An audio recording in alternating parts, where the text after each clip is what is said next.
Hello and welcome. My name is Carsten Lützen. I'm an Agile coach and a Scrum Master. And today I will talk a bit about Troika Consulting and some other use cases for it that I like quite a lot. And as some of you know, I like to experiment with the different techniques. But if you like these videos, please consider subscribing and sharing. That would be super, super awesome.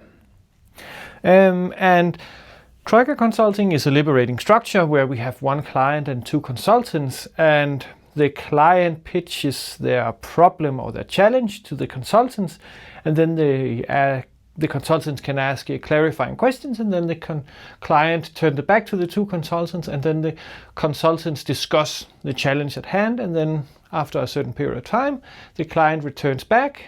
They have listened to all of it but haven't reacted in any way, and then plays back what he or she heard, what the client heard. So that's the fundamental. I've made a video where I go more into depth of this. So if you're familiar with Troika Consulting, I have tried to play around with it a bit based on some experience I've had with it. And the first thing I did was ask not to get people to share challenge, but try to communicate a message that they wanted, so communication reflection. And then asking the two consultants to discuss what did they hear, what was the message being conveyed, were there any blind spots to it. Because what you sometimes see in Troika Consulting is that the client feels completely misunderstood, and that was not what I wanted them to talk about. But it points back to you as a client, right? What is it actually that you're saying? What is it actually that you're communicating?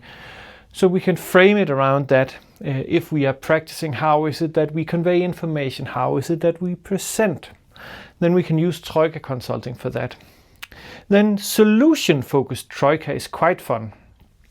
Here I put a bit more constraint on the consultants. So when the client is pitching their challenge or the thing that they would like input on, the consultant should search for what is already working. What resources do the client have that they can build upon and use?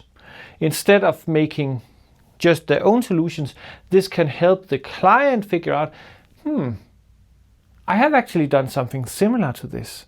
I actually have some insights, I have some resources I can pull and put into solving this challenge, which is actually quite nice and quite cool and good way of reinforcing this positivity and the resources that we have.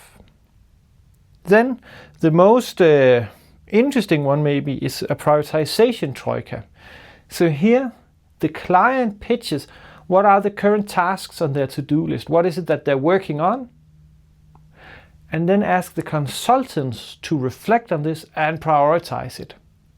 And then because again, based on how we phrase it, right, we sometimes have some assumptions that we're not good at saying out loud, or some things that we just take for granted. And this prioritization troika really helps us getting that out into the open, because then the consultants might say, this should be the order, and then, because then and that, and then all of a sudden we've gotten a knowledge, some insights into why is it that they think that A is more important than B, for instance, because, so it's different ways of using the same mechanic from Troika Consulting to either practice communication skills, become better at this solution-focused way of listening, or also helping with prioritization. I am curious if you've also played around with this fundamental mechanic in Troika, and how have you used it? If you have done, please share in a comment or in a message. That would be super awesome. And as always, comments, questions, ideas, and feedback to these videos are highly encouraged, and I absolutely love hearing from you. So, yeah, that is it. Have a super awesome day.